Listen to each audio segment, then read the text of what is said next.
Hello दोस्तों, अस्सलाम वालेकुम एंड नमस्ते। Welcome to law friends. दोस्तों आज हम स्टार्ट करते हैं डेफिनेशन से, और जो नंबर 15 तक हमने पहले ही कवर कर चुके हैं, और आज स्टार्ट करते हैं definition number 16। Electoral area means, इसमें तीन कंडीशंस हैं। तो ए पे क्या है? In rural areas a village or a census block.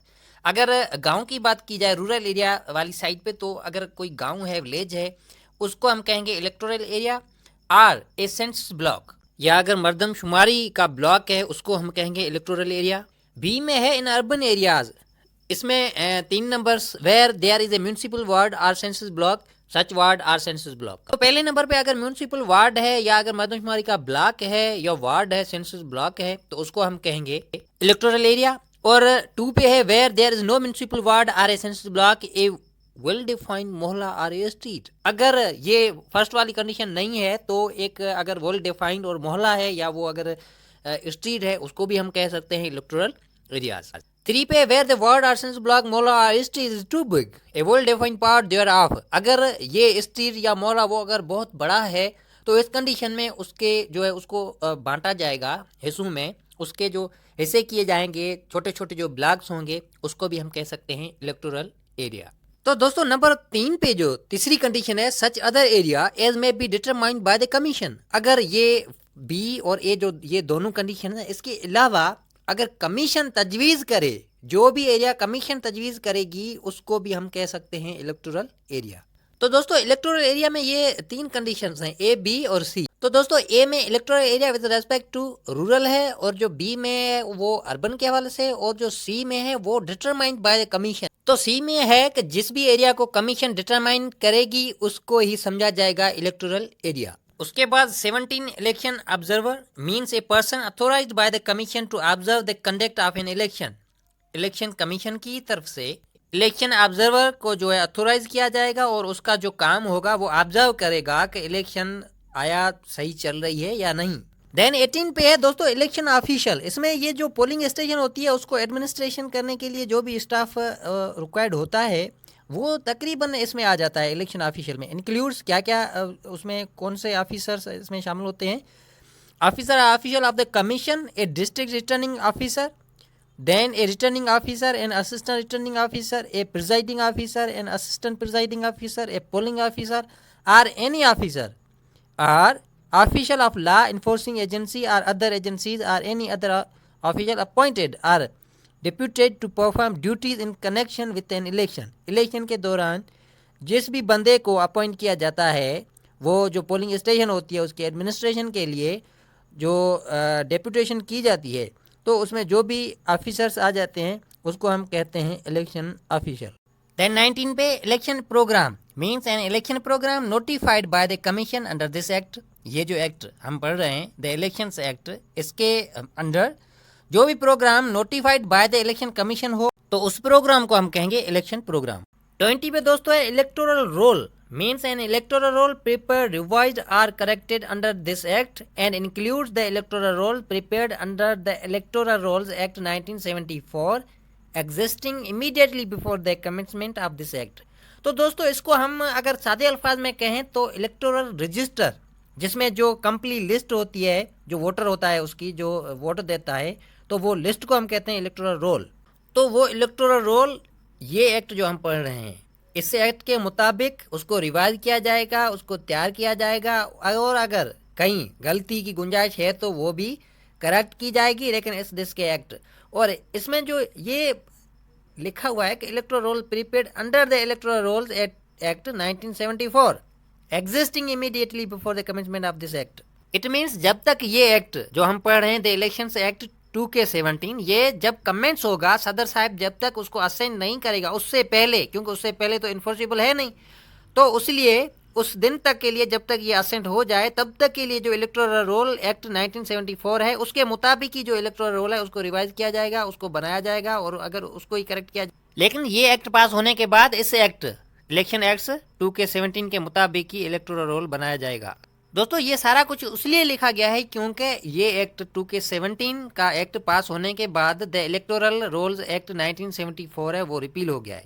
तो दोस्तों इसके साथ साथ और भी जो है एक्ट वो भी रिपील हुए हैं। टोटल 8 जो एक्ट हैं वो 8 जो लाज हैं वो रिपील हो गए हैं इस एक्ट आने के बाद। 2K17 में इस एक्ट आने के बाद वो रिपील हो गए हैं, जो हमने फर्स्ट लेक्चर में सीखे हैं। 21 पे form means a form appended to this act. ये एक्ट जो 2K17 एक्ट है, इसके लास्ट में जो फार्म दिए गए हैं तो उसको डिफाइन करता है ये 21 फार्म। दोस्तों देन 22 पे government means the federal government and any government means the federal government, A provincial government और लोकल गवर्नमेंट। तो दोस्तों हमारे कंट्री पाकिस्तान में 3 अकसाम की गवर्नमेंट्स हैं, एक फेडरल गवर्नमेंट है और प्रोविंशियल गवर्नमेंट एंड तीसरी जो है वो लोकल गवर्नमेंट है। दोस्तों 23 नंबर पे government dues and utility expenses. तो गवर्नमेंट ड्यूज और यूटिलिटी एक्सपेंसेस में कौन कौन सी चीज़ें आ जाती हैं? उसमें रेंट आ जाती है, चार्जेस ऑफ रेस्ट हाउसेज और लॉजेस और other accommodation owned by any government or a body owned or controlled by any government, but shall not include the government dues and utility expenses, the recovery of which has been stayed by any order of a court or tribunal। दोस्तों लेकिन इसमें जो utility expenses, the recovery of which has been stayed by any order of court, court की तरफ से order में अगर वो स्टे है या ट्रिब्यूनल की तरफ से, तो वो ड्यूज या जो यूटिलिटी एक्सपेंसेस है वो शामिल नहीं होंगे। एंड 24 पे loan means any loan, advance credit finance obtained are written off on or after 31st December 1985, but shall not include the loan the recovery of which has been stayed by a court or tribunal। 25 पे local government means a local government by whatever name called established by law। local government का मतलब है कानून के मुजब उसका नाम जो भी हो, लेकिन वो कानून के मुताबिक हो तो वो लोकल गवर्नमेंट ही कहलाएगी। फिर नाम जो भी हो, लोकल गवर्नमेंट हो या उसकी जो प्लेस पे और कोई भी हो वो सकता है। Then member means member of an assembly, the senate or a local government। किसी भी लोकल गवर्नमेंट उसका मेंबर हो या सूबाई असेंबली का मेंबर हो या चाहे वो सेनेट का हो, तो वो मेंबर ही कहलाएगा, लेकिन उसको कैंडिडेट नहीं कहा जाएगा। कैंडिडेट तब तक के लिए ही होता है और तब तक ही वो कैंडिडेट रहता है जब तक वो कॉन्टेस्ट कर रहा होता है। कॉन्टेस्ट इलेक्शन जीतने के बाद वो मेंबर बन जाता है। Then yes and yes national database and registration authority means the National Database and Registration Authority constituted under the National Database and Registration Authority Ordinance 2000। तो ये नादरा ऑर्डिनेंस 2000 के मुताबिक उसको बनाई गई है। नियस एंड दियस देन ए पॉलिटिकल पार्टी। तो पॉलिटिकल पार्टी का मतलब कोई भी एसोसिएशन हो, जो सिटीजन्स हैं उसकी एसोसिएशन हो या वो ग्रुप हो, एसोसिएशंस का भी ग्रुप हो सकता है। उसका जो व्यू और ओपिनियन है वो एक ही हो और वो उस सेम ही ओपिनियन को आगे उसको बढ़ाए, और वो एक इन्फ्लुएंसिंग पार्टी, पॉलिटिकल पार्टी की बेसिस पे उसका जो ओपिनियन हो और वो पार्टिसिपेट करे इलेक्शन में। और लेजिस्लेटिव बॉडी में लेट सपोज प्रोविंशियल असेंबली है या लोकल गवर्नमेंट है या सेनेट है, जैसे जो भी पॉलिटिकल पार्टीज़ हैं, तो वो पार्टिसिपेट कर सकती है और पब्लिक ऑफिस के लिए वो जो है उसके जो मेंबर्स हैं उसको चुना जाता है। Population means the population in accordance with the last preceding census officially published।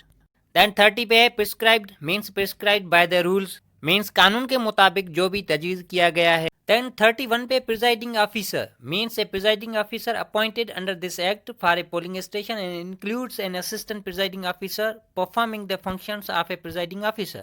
तो इस एक्ट के मुताबिक जो पोलिंग स्टेशन के लिए प्रिजाइडिंग ऑफिसर को अपॉइंट किया जाता है, तो उसमें ये भी शामिल हो सकता है, ये भी जो असिस्टेंट प्रिजाइडिंग ऑफिसर होता है, जो प्रिजाइडिंग ऑफिसर की ड्यूटी परफॉर्म करता है, तो असिस्टेंट प्रिजाइडिंग ऑफिसर भी हो सकता है as presiding officer. Then provisional means unofficial and not final. Then 33 पे registration officer means a registration officer appointed under this act and includes an assistant registration officer performing the functions of a registration officer। तो वो registration officer जिसको इस act के मुताबिक उसको perform करने के लिए सौंपा गया हो, लेकिन उस सेम पोजीशन पे जो है वो असिस्टेंट रजिस्ट्रेशन ऑफिसर भी तैनात किया जा सकता है और वो परफॉर्म कर सकता है duty as a registration officer की। Then 34 पे है return candidate means a candidate who has been declare elected as a member under this act. तो वो कैंडिडेट जिसको ये डिक्लेयर किया गया हो इस एक्ट के तहत कि वो अब मेंबर बन गया है किसी भी असेंबली का। देन यस एंड यस 35 पे है revising authority means a person appointed under this act to hear and dispose of claims and objections and applications for corrections relating to the electoral roll. तो वो बंदा जिसको the elections act 2K17 के मुताबिक उसको appoint किया गया हो कि वो जो इलेक्टोरल रोल्स है उसके रिलेटेड जो भी अप्लीकेशंस हैं, क्लेम्स हैं, उसको सुने और उसको जो है करेक्ट करे या डिस्पोज करे, जो भी ऑब्जेक्शंस हैं उसको सुने। असल में दोस्तों ये जो वोटर लिस्ट होती है उसमें किसी का अगर पता जो है वो चेंज हो जाता है या कोई भी मसला हो जाता है तो उसके हवाले से जो भी क्लेम है या ऑब्जेक्शन है वो रिवाइजिंग अथॉरिटी उसको हैंडल करती है। Then rules means rules made under this act. Then yes and yes 37 पे section means a section of this act. Section इस एक्ट का, द इलेक्शंस एक्ट 2 के 17 का कोई भी सेक्शन हो उसको ये रेफर करता है। Then tax includes a tax levied by any government. तो किसी भी गवर्नमेंट की तरफ से जो टैक्स लगाया जाता है उसको हम कहते हैं टैक्स। फिर वो टैक्स किसी लोकल गवर्नमेंट की तरफ से हो, किसी प्रोविंशियल गवर्नमेंट की तरफ से हो या वो फेडरल गवर्नमेंट की तरफ से हो, वो टैक्स ही कहलाएगा। Then technocrat means a person who, इसमें दो कंडीशन है। पहले ए पे है कि उसके पास जो है वो 16 ईयर्स की डिग्री का होल्डर हो, और दूसरी जो कंडीशन है बी में कि उसका जो है एक्सपीरियंस हो 20 ईयर्स का एज ए इंटरनेशनल लेवल और नेशनल लेवल पे उसकी जो अचीवमेंट हो, उसका रिकॉर्ड हो कम्प्लीटली 20 ईयर्स का experience along with the record at national and international level. Then 40 पे है the validly nominated candidate means a candidate whose nomination paper has been accepted. तो वो मेंबर जिसका जो नॉमिनेशन पेपर है वो एक्सेप्टेड हुआ हो तो वो कहलाएगा वैलिडली नॉमिनेटेड कैंडिडेट, क्योंकि वो वैलिड कैंडिडेट है क्योंकि उसका जो नॉमिनेशन पेपर है वो एक्सेप्ट हुआ है। और लास्ट वन डेफिनेशन है वोटर मीन्स, इसमें दो कंडीशंस हैं। ए पे है in relation to an assembly or a local government a person who is enrolled as a voter on the electoral roll of any electoral area in a constituency. तो किसी भी constituency में उसकी जो electoral roll है उसमें means जो voter list है उसमें उसका नाम होना चाहिए। वो किसके लिए? अगर वो असेंबली मेंबर या किसी लोकल गवर्नमेंट की वोटिंग के लिए वो वोट देता है तो उस वोटर का नाम उस जो इलेक्टोरल रोल है या जो वोटर लिस्ट है उसमें होना चाहिए। ये तो वो वोटर हो गया जो किसी एमएनए एमपीए या किसी काउंसलर को वोट देता है। लेकिन नंबर बी पे है in relation to the senate a person who, तो वो वोटर, वो बंदा जो सेनेट के लिए वोट दे सकता है वो किस किस्म का वोटर हो सकता है? नंबर 1 पे है for election to a seat from a province is a member of the provincial assembly. तो किसी सूबे से अगर सीट है तो उसके लिए उसका जो वोटर है उसका मेंबर होना लाजमी है उस सूबाई असेंबली में। नंबर 2 पे for election two seats from the Islamabad capital territory is a member of the national assembly. वो सीट्स जो आईसीटी से है तो उसके लिए ये लाजमी है कि वो मेंबर जो वोटर है वोट दे रहा है वो नेशनल असेंबली का मेंबर हो। नंबर 3 पे अगर इलेक्शन सीट फाटा से है तो वो मेंबर नेशनल असेंबली का मेंबर होना चाहिए, लेकिन फाटा की सीट से। तो ये तो अब नहीं है क्योंकि फाटा केपीके में जिम हो गया है। उस हवाले से जो अब ये 3 नंबर वाला जो 3 नंबर पे है ये होगा कि वो प्रोविंशियल असेंबली केपी असेंबली का मेंबर होना चाहिए, क्योंकि फाटा अब केपीके का हिस्सा बन गया है।